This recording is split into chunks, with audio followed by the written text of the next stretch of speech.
in my opinion, from what I see and from what I know, because Leon was a friend of my abuser, I'm going to call him an intelligence asset. Is that okay? Yeah, let me just read this. I've got it off Google. Leon Black paid Jeffrey 158 million between 2012 and 2017 for tax and estate planning service. And people What was bought supposed, that. I was supposed to believe that? Oh my goodness. But how many people?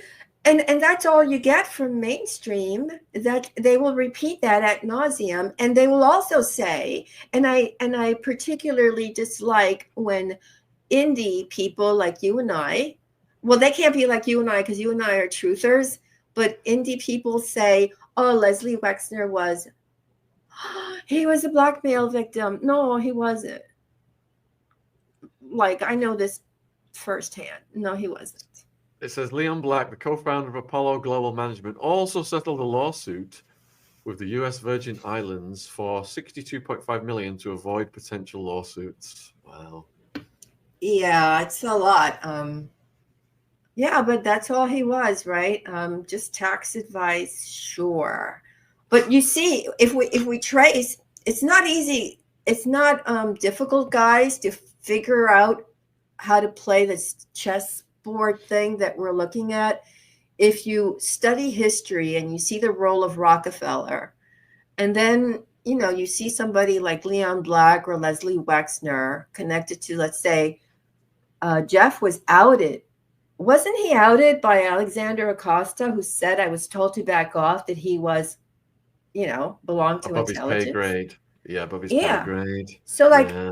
you look at the people around him, that, or anyone in the future, because this will happen again, I assure you, and see who's connected to whom, and then use the Rockefeller sort of like that playbook, and look at these people differently, and then see what else they've done, and that will give you the stones to start connecting these dots easily, without you depending on mainstream will never tell you, so you have to figure it out either by listening to Shaun or me or other people like us. But anyway, Clive Davis, we're getting to him, born on April 4th, 1932. He was actually the protege of Meyer Lansky. And by the way, I live on the Upper West Side of New York City, and I live very close to a place that both Wexy and Clive Davis keep an apartment at. And that is, they keep an apartment at 15 Central Park West. It is on 59th Street. And so we have Wexy, who purchased an apartment there many years ago for his mother-in-law. And then we have Clive Davis, who loves that apartment. It's got, and you know why they love it, Shaun? Why? I didn't send you a picture, but I will. Not now, because I don't know how to do two things at once here. But because, like, there are some buildings that have an inner courtyard that you don't have to, like, get out of your car on the street. There has an inner courtyard, so the car can kind of pull in and nobody sees you. And so it offers them that privacy. But to think that Wexner and Clive Davis have an apartment in the same building is really, it's, and it's walking distance to Jay-Z has an apartment on 57th Street. And I wasn't going to share this, but should I? Yes, please do. Well, this is not even anything I shared with anybody yet, but so you guys are the first to hear. There's a man by the name of Bernie Kornfeld who helped Hugh Hefner with the tunnels under the Hefner Mansion in California. Bernie Kornfeld had also a group of very young girls as his, let's call it harem, but these were very young girls. There are photographs you can probably pull up. When Jay-Z was arrested for that stabbing incident that I'm not going to go into, there was a mugshot taken of him, and it showed the address of 152 West 57th Street. I happen to know from other sources that I will not reveal that that building does not only have family members of Bernie Kornfeld who helped Hefner and other things with the tunnels that in fact reach into other properties, right? So that, and the only way you can have access to a property in that building is to be an insider. So Jay-Z is frankly above many people to have been allowed that. That said, having these apartments like Clive Davis having one on 59th Street, it's walking distance to many places. Let's say walking distance to Trump Tower, walking distance to many places where all of these guys congregate. So in any event, to get back to Davis, he attended Harvard Law School in 1956, and then he began working for a law firm that represented CBS. And then they inquired when he was working as an attorney, as a young attorney, if he wanted to come and work for them as their in-house attorney. And he's like, yeah, and that was in 1965. And then by 1967, he becomes the president. He too had, let's say, a mentor, but we're not going to get into him today because I want to tell you so much. Time only permits. So, but I'm going to tell you, he's credited with discovering, among others, Janis Joplin, Carlos Santana, The Grateful Dead, Billy Joel, Aretha Franklin, Bruce Springsteen, Herbie Hancock, Rod Stewart, Prince, Aerosmith, Whitney Houston, God rest her soul, Pink Floyd, Jimi Hendrix, The Who, Luther Vandross, Patti Smith, Alicia Keys, Usher, and many others. So at one point in an interview, Clive was asked that working in hip hop is a long way from, let's say, working with Barry Manilow. And so the question was, what was it like creating the hip hop label The Face back in 1989? And he is the best marketer. I mean, this guy knows every trick. So he said, I've always tried to supplement what I could do with the greater expertise of others. Knowing that R&B music was changing and that hip hop was arriving, I turned to LaFace, whose name is Kenneth Edmonds, to develop TLC and, the other one. And then, of course, he credits him for Usher and Pink. And then, are you aware that he is still going to host his pre-Grammy parties despite the raging fires in California? No, I was not aware. But doesn't it scream Satani? Because everybody else, almost all of the other people who have parties and companies, they said they will not have celebrations this year because of the fires. Clive Davis, who was 92 people, 92, he's like, no, the party is on, of course, because he is. I look at him and I see little horns coming out of his head, a little tail. But and guess who's going to be there? Jay-Z with his wife Beyonce. So yeah, he's going to have the party. So now, guys, in 1973, Davis is suddenly fired from CBS. William Paley has been pretty much put into the hot seat. He has to fire Clive Davis in 1973, although they're basically doing the same thing, and one hand washes the other. But he is fired along with another person that I'll name and some other people connected to the mafia for basically they claim it's improperly misappropriating funds to influence DJs into playing specifically Black music. The reason he wants to do this is to infiltrate the Black communities, right? Because you want every segment of the population to be able to control them through the use of music. And so what the way that they were doing it is not dissimilar from the way it had been done 20 years earlier or 40 years earlier, but they discovered that Davis and others paid in the form of, let's say, substance and that's, how do we call them, entertainers of a very personal nature. How would we call that? Adult entertainers? Yes, well, who do the deed. Yeah, ladies of the night or men of the night? Yes, these people and of all ages, okay, to provide them free of charge, clearly, because you want to do that, not just to the DJs, but also to the musicians. And why to the musicians? To keep them in line, not just keep them in line because, let's say, you get somebody like Janice Joplin hooked on drugs, right? And then conveniently there's an overdose, right? But also because you have blackmail material, and or they don't get far. They just, if they don't stay toe the line, so they use this as a tool to grease the wheels, to have the music played. So we have not music, let's say, that was everybody fell in love with and ran out and bought. We have music that was paid for, people were bribed. So, but this eventually got out, and he was in the middle of this really horrific scandal. Now, it happened in 1973 at the same time that the Watergate. Remember Watergate? Yep, the plumbers.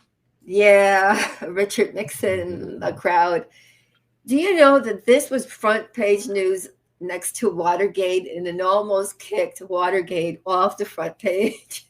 Wow. It was a very big thing. So there were these conventions for that CBS had for their people, let's say. And again, that very famous hooker called the Indian, the events called the circus. Now we can only imagine what happened at their circus events, right? Like wink, wink. And the prevalence at these conventions of drugs and spiked drinks. Um, so people who were basically yes men around our friend Clive Davis were like, oh, how could he be part of anything like this? You can't even say, let's say, call it a green, right? Yep, the green, yep. You can't even say green around him because he's such a straight-laced guy. And but the reality was that he was anything but. So, like, from the very first rumors, there was talk of this very mysterious receptionist, which, by the way, disappeared. Her name was Fran. Fran, rest in peace, because I'm sure they didn't let you go peacefully into whatever. But apparently she used to show up repeatedly at work at CBS, the Columbia Broadcasting thing run by Clive. And she would be, let's say, she would have substances in her system, and she would be the one, however, who would be taking the call. So she knew who was calling and what they were talking about. They immediately got rid of Fran. And then there was talk about a man named Frank Campana, who worked at Columbia and who had been a friend of another man named Pat. And then later, the name Falcone came up. And apparently, Falcone was known in the mafia. And so these things were, slowly, basically came to the surface. And it was discovered that, in fact, there was stuff like this going on. There were mafia ties that were exposed. And he was fired. Clive Davis was fired at the end of January, I think it was, in 1973, because it was a major international brown smuggling operation. Okay. Yeah. Brown, and that came into the light. And the bust, which reported $15 million, centered in Montreal.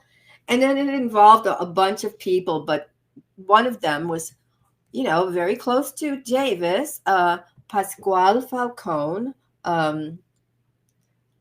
called Patsy by his friends, who was a member of the Genovese crime family. And so if I say Genovese, does it remind you of Wexy or?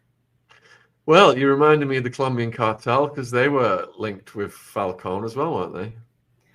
It's yeah, I think so. And then we have the fact that remember in 1985, Wexy's attorney Arthur Shapiro took 2 bullets to the head, mob style, and that analysis that was discovered by then Columbus chief James Jackson destroyed all the evidence about the investigation because it linked two of the richest citizens of Ohio, meaning Edward DeBartolo Sr. and Leslie Wexner, to the Genovese organized crime family. So that we have a straight line connection. I mean, there are many of them, frankly, but we have a straight line connection uh, to, let's say, from Wexy to Clive Davis, you know, pretty much almost at the same time. So Falcone, uh, clearly he was operating. It was a much bigger thing. I mean, there were operations in Canada, there were operations in Mexico. They were also, in fact, dealing with the so-called black mafia in Harlem. This was a big deal. However, David Winshaw, who was 52 and who was basically the right hand person to Clive Davis, was the person who took the fall. He was also fired. These guys were arrested. Um, I'm going to say that Winshaw regrettably took the fall for Clive Davis, who was found to have been guilty only of, let's say, not paying his tax. He was fined $10,000. And, he didn't spend a day in jail. But of course, Patsy Falcone spent time in jail, as did David Winshaw, who was the vice president working alongside Clive Davis. But Davis, do time? No. He managed to get himself back in there, and he keeps going. And I would think that one of the things that he used was the wonderful blackmail he acquired to, help Paley overcome his, his stalling at, outing Davis and letting him take the fall. He wasn't going to take the fall, Davis.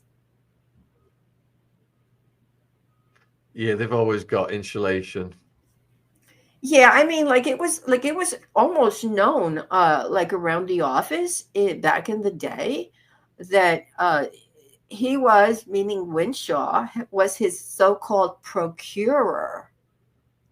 I mean, we have this to present day where we have members of, who help so and so in the industry. They're called procurers. That's what Ghislaine Maxwell was called. And apparently Winshaw was that for Clive Davis. So anytime they needed something, they created a whole thing, Shaun. It was called special projects.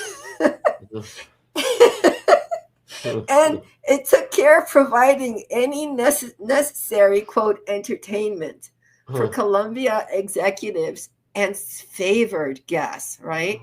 And so, come on. Is that not, can't anybody see right through that?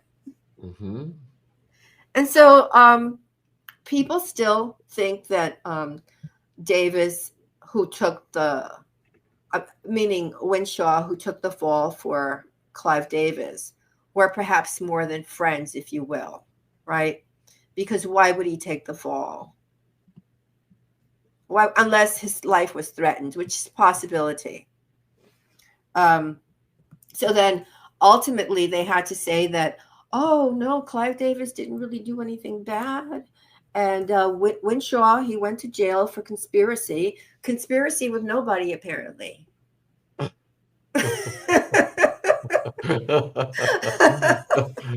They had to redefine conspiracy for that one, did they?